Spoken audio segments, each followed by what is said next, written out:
Hello students, आज के इस वीडियो में हम हमारा हिंदी विषय का रिवीजन करने वाले हैं, जिसमें हमने ऑलरेडी रिवीजन तो कर लिया है, लेकिन फिर से वो जो सारी बातें वो फिर से आज दोहराएंगे ताकि आपको एग्ज़ाम में जाके कोई समस्या का सामना ना करना पड़े।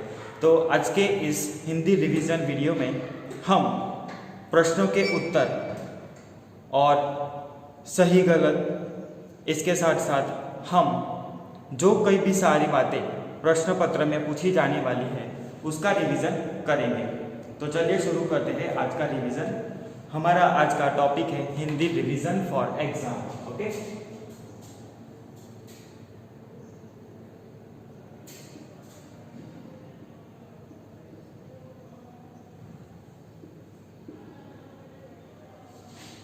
आपको पता है कि हमने ऑलरेडी हिंदी विषय का रिवीजन कर लिया है, जिसमें हमने प्रश्नों के उत्तर 2-3 वाक्य में उत्तर, 1 वाक्य में उत्तर और इसके अलावा सविस्तार उत्तर जो गद्य और पद्य दोनों में आते हैं वो सारे डिस्कस कर लिए हैं। तो आज फिर से हम वही प्रश्नों के उत्तर को रिवीजन करेंगे ताकि आपको पता चले कि परीक्षा में कौन से प्रश्न पूछे जाएंगे और इसको आपको कैसे लिखना है। हम हमारा रिवीजन शुरू करें उनसे पहले आपको यह जानना जरूरी है कि हमारी जो प्रश्न पत्र की स्टाइल है वो कैसे है। नो डाउट हमने ऑलरेडी डिस्कस की है कि प्रश्न पत्र में कितने प्रश्न होंगे और इसके साथ साथ कैसे प्रश्न पूछे जाएंगे, वो सारी बातें हमने डिस्कस कर ली है। लेकिन फिर भी हम पहले प्रश्न पत्र की स्टाइल जो है उसे देखते हैं और बाद में हम हमारा रिवीजन शुरू करेंगे। तो प्रश्न पत्र में आपको 4 विभाग दिए जाएंगे, विभाग ए, विभाग बी, विभाग सी और विभाग डी। एक बात आपको नजर में रखनी है कि विभाग वाइज आपको जो आंसर्स है वो लिखने होंगे। विभाग ए नए पेज पर, विभाग बी नया पेज पर, विभाग सी भी नए पेज पर और विभाग डी वो भी नए पेज पर। यानी नए विभाग के लिए आपको नया पेज चुनना होगा। यह हुई एक मेन बात। इसके साथ साथ जो खाली जगह आपको पूछी जाएगी वह खाली जगह पूरी आपको लिखनी होगी और जो आंसर है उसको अंडरलाइन करना होगा। और इसके साथ साथ जो प्रश्नों के उत्तर आपको देने हैं उसमें आपको क्या करना है, तो उसमें आपको प्रश्न लिखने की कोई ज़रूरत नहीं है, डायरेक्टली आपको आंसर से लिखना है। तो ये हुई थोड़ी सी बात हमारे प्रश्न पत्र को लेकर। अब देखते हैं कि स्टाइल कैसे। तो विभाग ए जो है गद्य विभाग, गद्य विभाग में क्या क्या पूछा जाएगा, तो उसमें पहला प्रश्न होगा रिक्त स्थानों की पूर्ति।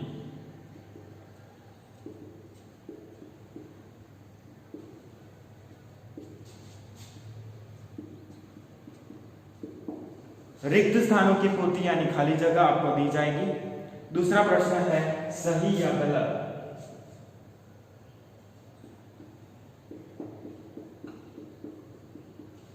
सही या गलत जो विधान आपको दिए जाएंगे उसमें डायरेक्टली आपको आंसर्स लिखना है, नंबर लिख के, पूरा सेंटेंस लिखने की कोई जरूरत नहीं है। तीसरा प्रश्न है पर्यायवाची शब्द। पर्यायवाची शब्द आपको लिखने हैं।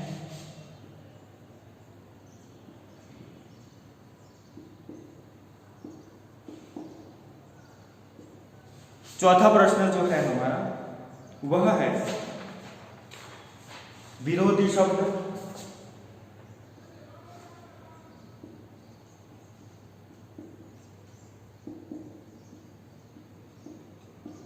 चौथा जो प्रश्न है वह विरोधी शब्द।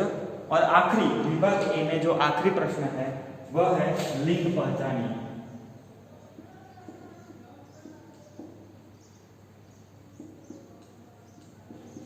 लिंग पहचानिए वो है आपका आखिरी प्रश्न विभाग ए में। अब बढ़ते हैं सेक्शन बी की तरफ।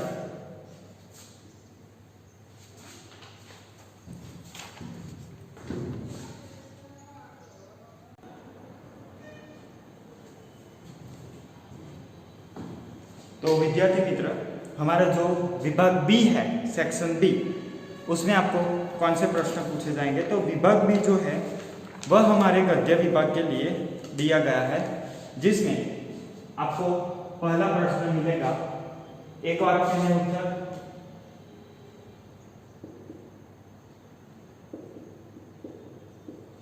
दूसरा प्रश्न होगा 2-3 वाक्य में उत्तर,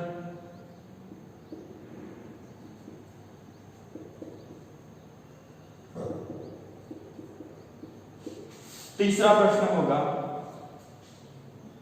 सविस्तार उत्तर।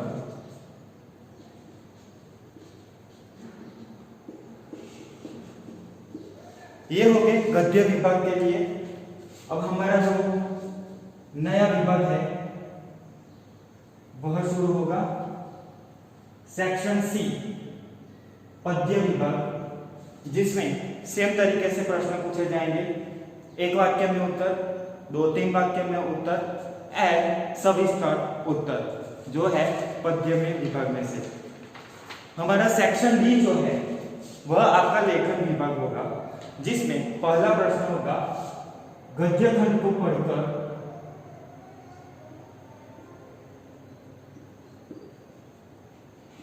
प्रश्नों के उत्तर दीजिए।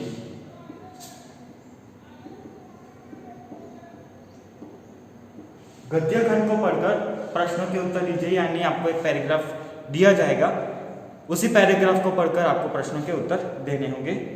और आखिरी जो प्रश्न है वह है निबंध लेखन।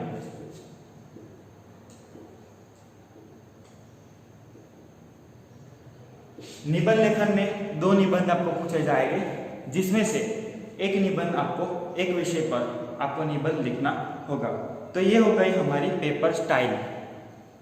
पेपर स्टाइल काफ़ी इजी है हमारी, और आपको यहाँ दिख ही गया होगा कि पेपर स्टाइल में ज़्यादा बदलाव किया गया है। ग्रामर जो है वो थोड़े लिमिटेड क्वेश्चंस हमने लिए हैं। इसके अलावा जो ज़्यादा ग्रामेटिकल पॉइंट्स है वो हमने अवॉइड किए हैं, क्योंकि हमने अभी तक उसे डिस्कशन नहीं किए इसलिए। लेकिन आपकी जो नेक्स्ट एग्जामिनेशन होगी वहाँ पर हम पूरी तरीके से जो हमारा ग्रामर पार्ट है उसको पूरा करेंगे। तो आगे बढ़ते हैं और डिस्कशन हमारा शुरू करते हैं हमारे प्रश्न और उसके उत्तर पर। नो डाउट हमने ऑलरेडी कई सारे क्वेश्चंस आंसर डिस्कस कर लिए हैं, लेकिन फिर भी आज फिर से वो सारे प्रश्न हम दोहराएंगे, ताकि आप अपने परीक्षा में अच्छी तरीके से उसके आंसर्स लिख सके।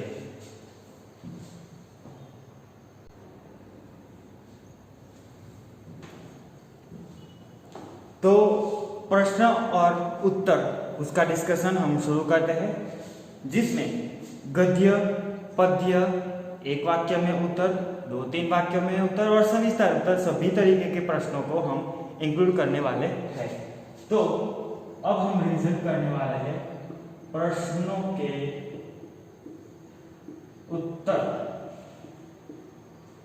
प्रश्नों के उत्तर दीजिए, जिसमें सभी प्रकार के प्रश्न हम देखेंगे।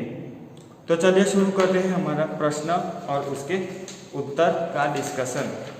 तो पहला प्रश्न यह है कि प्रियोदा इब्राहिम को गाली देने पर चेतावनी क्यों देता है।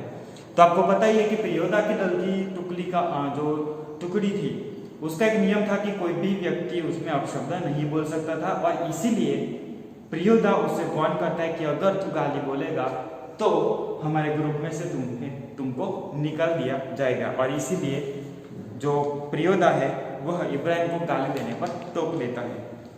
हमारा दूसरा प्रश्न है, आज समाचार पत्र में कौन कौन से समाचार भरे रहते हैं। तो आपको पता ही है कि आज समाचार पत्र में चोरी, डकैती, लूटपाट आदि तरीके के जो हमें पढ़ने को भी ना अच्छे लगे ऐसे तरीके के समाचार अखबार में हमें देखने को मिलते हैं। दूसरा प्रश्न, रानी लक्ष्मीबाई ने क्या प्रतिज्ञा की थी। तो आपको पता है कि रानी लक्ष्मीबाई को अपना स्वराज्य काफी ज्यादा था, वह अपना स्वराज्य किसी और को नहीं देना चाहती थी, और इसीलिए रानी लक्ष्मीबाई की प्रतिज्ञा यह थी कि अगर मुझे कुछ भी हो जाए तो वो जाने दो, लेकिन मैं अपना स्वराज्य जो है वो हरगिज पाकर रहूंगी, और पाने के बाद उसे हरगिज किसी के और के हाथ में नहीं जाने दूंगी। यह रानी लक्ष्मीबाई की प्रतिज्ञा थी। गुलमर्ग का भौगोलिक वातावरण कैसा है। तो आपको पता है कि गुलमर्ग का भौगोलिक वातावरण पहाड़ों से घिरा हुआ ठंडा प्रदेश है, क्योंकि गुलमर्ग कश्मीर में है इसलिए। आगे का प्रश्न, प्रियोदा के दल के सदस्य शनिवार की शाम कहाँ एकत्र होते हैं? तो शनिवार का दिन जब होता था तब प्रियोदा की टुकड़ी कहाँ पर एकत्रित होती? तो बालूचर नामक एक स्थान था जो नदी के किनारे पर था, वहीं जाकर वह अपने शनिवार का कार्यक्रम बनाते थे। आगे का प्रश्न, लेखक ने गुलमर्ग के दिन को वाचाल क्यों कहा है? लेखक ने गुलमर्ग के दिन को वाचाल इसीलिए कहा है क्योंकि दिन पर, पूरे दिन पर वहां पर सैलानियों की यानी प्रवासियों की भीड़भाड़ हमें देखने को मिलती है। इतना ही नहीं बल्कि पूरे दिन वहां पर कई सारे जानवर भी वहां से आ जाते हैं और इसीलिए लेखक ने जो गुलमर्ग का दिन है उसे वाचाल कहा है। और जैसा ही शाम होने लगती है सब कुछ शमने को लगता है, संभलने को लगता है और पूरा जो वातावरण है वह कैसा हो जाता है? शांत हो जाता है। और इसीलिए लेखक ने जो दिन का वातावरण है उसे कैसा कहा है? वाचाल कहा है। आगे का प्रश्न, रानी लक्ष्मीबाई की चिंता का कारण क्या था? तो आपको पता है कि रानी लक्ष्मीबाई उस समय में उसके साथ साथ उसकी जो मित्र थी, उसकी जो सखिया थी, वो भी युद्ध के लिए कितनी एक्टिव थी। और हमें यह भी पता है कि उस समय के जो पुरुष पात्र थे वह युद्ध में भाग न लेने के लिए तत्पर थे। ये सब देखकर रानी लक्ष्मीबाई को मन ही मन अच्छा नहीं लगता और वह सोचने लगती है कि स्वराज्य के लिए सिर्फ और सिर्फ हमें ही काम करना होगा। ये जो पुरुष है, तात्या जैसे महान सैनिक है, वो भी इसके लिए काम नहीं करते। और इसीलिए रानी लक्ष्मीबाई की चिंता का कारण यह था कि अगर मुझे कुछ हो जाए तो कोई बात नहीं, लेकिन मेरा जो राज्य है, मेरा जो स्वराज्य है, उसे कुछ नहीं होना चाहिए। और इसीलिए वह चिंतित थी। क्यों? क्योंकि युद्ध के लिए कोई भी पुरुष पात्र आगे नहीं आ रहा था। हमारा आगे का प्रश्न, प्रियोदा को सभी लोग क्यों प्यार करते हैं? अब प्रियोदा एक ऐसा व्यक्ति है जिसको सभी लोग प्यार करते थे। आपको पता है क्यों प्यार करते थे? क्योंकि प्रियोदा का जो स्टूडेंट होते हुए भी, एक विद्यार्थी होते हुए भी, जो उसका दिनचर्या थी वो काफ़ी अच्छी थी। वह स्कूल में जाता था लेकिन फिर भी लोगों के लिए सेवा करना उसका नियम था। उसने एक टुकड़ी बनाई थी जिसमें सभी लोग थे, वो भी विद्यार्थी थे और हर शनिवार को वह सन्यासी आश्रम के लिए मुठिया वसूलने जाते थे। अब सन्यासी आश्रम में ऐसे लोग थे जो किसी भी चीज़ के लिए काबिल हो, यानी अगर किसी को मदद की ज़रूरत होती थी तभी प्रियोदा की टुकड़ी जो थी वो वहाँ पर पहुँच जाती थी। और प्रियोदा स्टूडेंट, एक विद्यार्थी होने के बावजूद ऐसे काम करता था। इसीलिए हम ऐसा कह सकते हैं कि प्रियोदा सभी को बहुत अच्छा लगता था क्योंकि उसका काम ऐसा था, वह दूसरों की सेवा करता था और दूसरों के लिए काम करता था। उसकी जो टोली थी वो भी दूसरों के लिए काम करती थी और इसके सारे अच्छे काम की वजह से ही लोग उसे प्यार करते थे। तो यह है आपका आंसर। आगे, रानी लक्ष्मीबाई के देशभक्ति की अद्भुत मिसाल थी। क्यों? समझाए। रानी लक्ष्मीबाई देशभक्ति की अद्भुत मिसाल थी। क्यों? क्योंकि रानी लक्ष्मीबाई, आपको पता ही है कि युद्ध के समय में वह अपने आप खुद युद्ध के लिए तैयार हो रही थी। आपको पता ही है कि उस समय के पुरुष पात्र जो थे वो युद्ध के लिए काफी समय न देते थे और इसी से वह चिंतामय हो जाती है, लेकिन फिर भी वह हिम्मत नहीं हारती, बल्कि अपना जो सखिया है, अपने जो मित्र है, उसमें हिम्मत बढ़ाने का कार्य भी वह करती थी। और इसीलिए हम कह सकते थे कि जो रानी लक्ष्मीबाई है वह एक अद्भुत मिसाल थी। तो इस तरह से हम ऐसा कह सकते हैं कि रानी लक्ष्मीबाई एक अद्भुत मिसाल थी जो दूसरों के लिए भी काफ़ी, हम कह सकते हैं कि बहुत ही ज़्यादा वह दूसरों के लिए एक उदाहरण रूप बन चुकी थी। हमारे आगे का प्रश्न है कि जहाज का पंछी जहाज से उड़कर फिर कहाँ आता है? अब प्रश्न में ही आपको उत्तर दे दिया गया है कि जहाज का जो पंछी है वो उड़कर फिर से जहाज पर ही वापस आता है। गरुड़ कहाँ रहता है? वो आपका दूसरा प्रश्न है। तो आपको पता है कि गरुड़ पहाड़ों की दरारों में रहता है, वो महलों में नहीं रहता। आगे का प्रश्न, ओके, हमारे आगे का प्रश्न जो है वह है कवि दुर्बलों के रक्षणार्थ किसकी साधना करना चाहते हैं? तो कवि रक्षणार्थ के लिए पौरुष की साधना करना चाहते हैं। पौरुष आपको ऐसे लिखना होगा। पौरुष की साधना यानी स्ट्रेंथ की साधना करना चाहते हैं। आगे का प्रश्न, परोपकारी मनुष्य क्या करते हैं? तो परोपकारी मनुष्य अपना धन का जो उपयोग है वह दूसरों के लिए करते हैं और दूसरों की मदद करते हैं। आगे का प्रश्न, वैभव से क्या प्राप्त होता है? तो वैभव से और कुछ नहीं बल्कि हमारा ही जो शक्ति है वो छिन्न भिन्न हो जाती है, और विभव से और कुछ नहीं बल्कि दुख ही प्राप्त होता है। आगे का प्रश्न, कवि भेदों को नष्ट करने की बात क्यों करते हैं? तो आपको पता है कि हमारे आसपास हमारे समाज में कई सारे भेदभाव, ऊंच नीच, जाति पाति, धर्म, ऐसे कई सारे भेदभाव हमें देखने को मिलते हैं, लेकिन ये सारे नष्ट होने जाने चाहिए। क्यों? क्योंकि ये जो सारे भेदभाव है वो नष्ट हो गए तभी जाकर विश्व बंधुता की स्थापना हो सकेगी। और उतना ही नहीं बल्कि कवि का जो स्वप्न है, विश्व एक कुटुंब है, वसुधैव कुटुंबकम, वह भावना यहाँ पर सक्सेस हो सकेगी, और इसीलिए कवि भेदों को नष्ट करने की बात करते हैं। आगे का प्रश्न, बालक श्री कृष्ण के स्वरूप का वर्णन कीजिए। अब जो बालक श्री कृष्ण है उसके स्वरूप का वर्णन आपको यहाँ पर करना है कि बाल कृष्ण के मुंह पर मक्खन का लेप किया गया है, उसने कथुला की माला पहनी हुए, वह घुटनों के बल चल रहे हैं, उसकी जो लटें है वो मदमस्त भौरों की तरह यहाँ वहाँ घूम रही है, और बाल स्वरूप जो कृष्ण है उसका स्वरूप काफी मनमोहक लगता है। कोई भी व्यक्ति उसके दर्शन को पाकर हम कह सकते हैं कि आशीर्वादित हो सकता है, धन्य हो सकता है। तो यह है बाल कृष्ण के स्वरूप का वर्णन। यह 2 मार्क्स में भी पूछा जा सकता है, 1 मार्क्स में भी पूछा जा सकता है, और सविस्तर भी पूछा जा सकता है। जैसा प्रश्न वैसा उत्तर आपको लिखना होगा। आगे चलते हैं। सूरदास ने किन किन उदाहरणों द्वारा अपनी अनन्य भक्ति भावना प्रकट की है? तो आपको पता है कि सूरदास जो है वो श्री कृष्ण के अनन्य भक्त थे, और कई सारे उदाहरण देकर वह हमें उसकी जो भक्ति भावना है वह दिखाने का प्रयत्न करते हैं। तो उसके उदाहरण के तौर पर हम यहाँ पर देख सकते हैं कि वह कहते हैं, सूरदास जी कहते हैं कि जहाज का पंछी वह है, और जहाज के पंछी जैसे जहाज को छोड़कर फिर से वही वापस आता है, ठीक उसी तरह वो भी श्री कृष्ण की भक्ति को छोड़कर और कहीं नहीं जाने वाले, बल्कि श्री कृष्ण के पास ही वह आने वाले हैं। दूसरा जो वह एग्जाम्पल देते हैं वह यह है कि श्री कृष्ण जैसी गंगा का जल मिलने के बाद उसे कुएं का पानी क्यों पीने जाना, यानी श्री कृष्ण अपने आप ही एक गंगा जैसे है, और जब गंगा के जल का पानी आप जल ग्रहण कर सके तो फिर कुएं के पानी को क्या करना। आगे कवि कहते हैं कि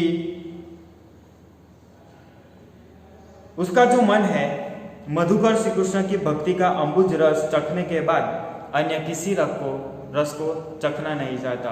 तो ऐसे कई सारे उदाहरण देखकर सूरदास जी हमें श्री कृष्ण की भक्ति का महत्व समझाते हैं। आगे का प्रश्न हमें यह है कि कवि कैसे मांगल्य की आराधना करते हैं? तो आपको पता ही है कि कवि सारे भेदों को नष्ट करने की भावना रखते हैं। इतना ही नहीं बल्कि सारे जो मानवी हैं इस पृथ्वी पर वह एकजुट होकर रहे और सभी में विश्व बंधुत्व की भावना हो, ऐसी कवि की मांगल्यता है। और इसके साथ साथ हम ऐसा भी कर सकते हैं कि कवि चाहते हैं कि दूसरों के दुख दूर हो जाए और सभी तरह के लोग एकजुट होकर काफी अच्छी तरीके से अपने जीवन को जिए। कवि की ऐसी ही मनोकामना है। आगे का प्रश्न देखते हैं। तो आगे का प्रश्न यह है कि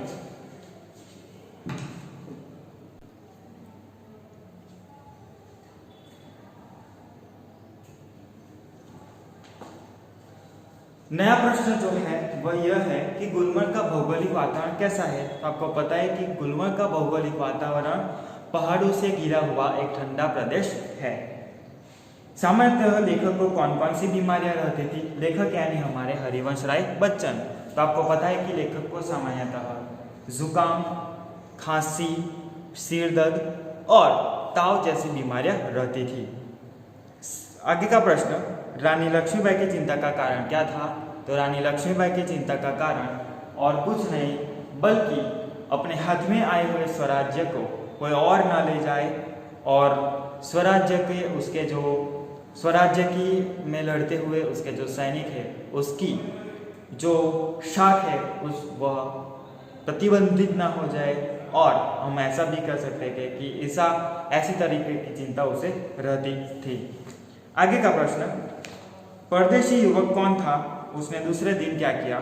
तो परदेशी युवक और कोई नहीं बल्कि सम्राट अशोक थे, और वह दूसरे दिन क्या करते हैं तो शिशुपाल को धन्यवाद देकर उसे विदा लेते हैं। हमारा आगे का प्रश्न है कि बाबा गंगादास ने रानी लक्ष्मीबाई से क्या कहा था? तो आपको पता है कि बाबा गंगादास ने रानी लक्ष्मीबाई से यह कहा था कि ये जो सारे सैनिक है वो तो लड़ते रहेंगे, लेकिन फिर भी हमें हमारे लिए क्या करना होगा? लड़ना होगा। स्वराज्य की प्राप्ति के लिए हम कुछ भी कर सकेंगे।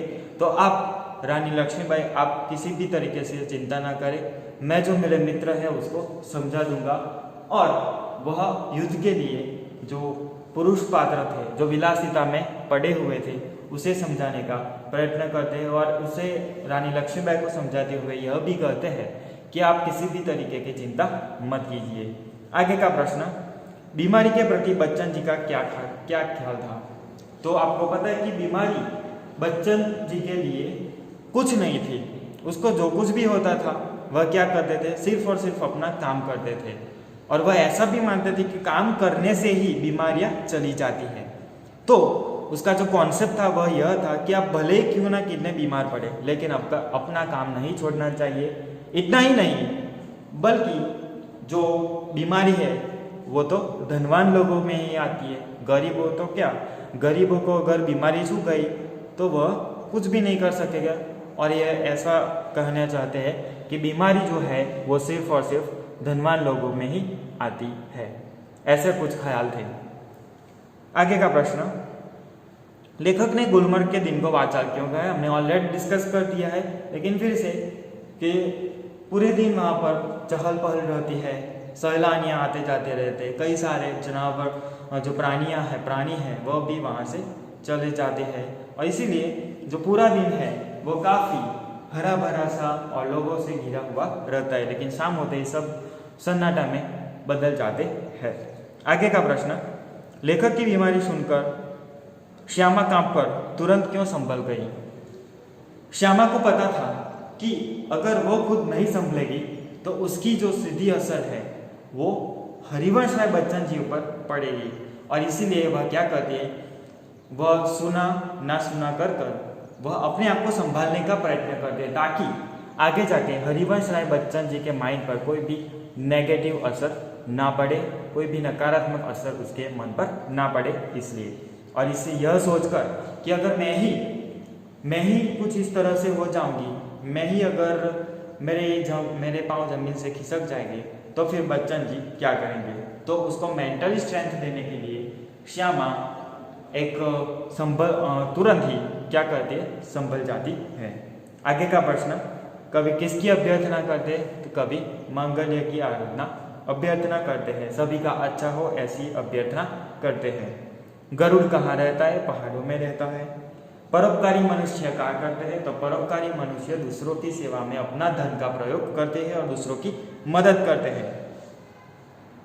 और सूरदास का मन कहाँ सुख पाता है? तो सूरदास का मन और कहीं नहीं बल्कि अपने आराध्य देव श्री कृष्ण के चरणों में ही सुख पाता है। आगे का प्रश्न, सूरदास अपने आप को धन्य क्यों मानते हैं? सूरदास अपने आप को धन्य मानते हैं क्योंकि उसकी नज़र में अगर आपके देव आराध्य देव श्री कृष्ण हैं तो आपको फिर कहीं जाने की ज़रूरत नहीं, और वो तो अपने आप ही अपने खुद पर ही क्या कर रहे हैं, श्री कृष्ण की आराधना, श्री कृष्ण की भक्ति कर रहे हैं, और इसीलिए वह मानते हैं कि मैं धन्य हूँ क्योंकि मेरे आराध्य देव कौन है? श्री कृष्ण है, इसलिए।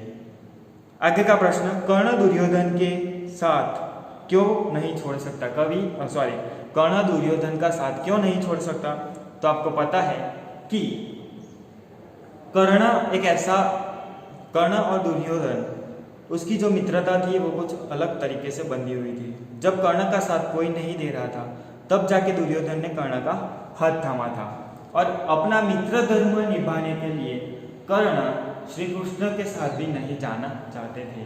तो इस तरीके से हम कह सकते हैं कि कर्ण जो है वह अपना मित्र धर्म निभाने के लिए दुर्योधन का साथ नहीं छोड़ना चाहता था, क्योंकि जब कोई नहीं था कर्ण के साथ तब दुर्योधन ने उसका हाथ थामा था। इसलिए आगे का प्रश्न, कवि कैसी बंधुता की कामना करते हैं? तो कवि सभी लोग मिलजुल कर एक होकर रहे ऐसी ही मनोकामना करते हैं।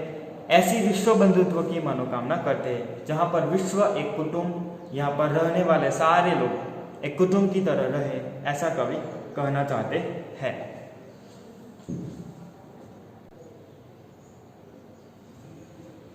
हमारे आगे का प्रश्न है कि कर्ण के मित्र धर्म का वर्णन अपने शब्दों में कीजिए। तो आप यहाँ पर महाभारत का जो पूरा वह खंड है उसको आप यहाँ पर लिख सकते हैं। क्यों? क्योंकि आपको अपने शब्दों में उसको एक्सप्रेस करना है, इसलिए ताकि आप अपने आप का शब्द प्रयोजन कर सकते हैं। कर्ण के बारे में आप जो सोचते हैं, दुर्योधन के बारे में आप जो सोचते हैं, वो सारी बातें आप यहाँ पर लिख सकते हैं अपने शब्दों में। इसके रेफरेंस के लिए हमारी डाइजेस्ट में हमने जो रिवीजन वीडियो ऑलरेडी किया है उसमें आपको आंसर्स मिल जाएंगे, तो वो भी एक बार देख लेना इस वीडियो के साथ में। हमारा जो प्रश्न और उसके आंसर्स जो है उसका रिवीजन यहीं पर ही हम खत्म कर रहे हैं और आगे बढ़ते हैं कि निबंध लेखन। अब निबंध लेखन करते समय आपको ये सारी बातें ध्यान में रखनी होगी। कौन सी बातें आपको ध्यान में रखनी होगी वो मैं आपको बताऊंगा। जब भी आप निबंध लेखन करें तो उस आपका जो निबंध है उसे 5 पैराग्राफ में डिवाइड करें।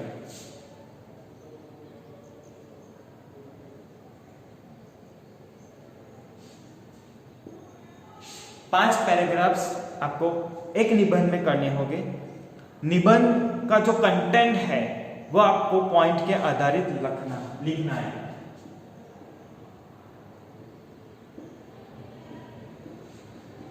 क्या करना है आपको? जो पॉइंट्स आपको अपने प्रश्न पत्र में दिए जाएंगे उसको यूज करके आपको उसमें आपका कंटेंट ऐड करना है। तीसरी बात, निबंध की जो लेंथ है, लेंथ में नहीं बोल सकता, लेकिन फिर भी कई सारे जो स्टूडेंट है वो लिखते नहीं, इसलिए मैं यहाँ पर कह रहा हूँ कि कम से कम आपको 3 पेज का निबंध लिखना होगा।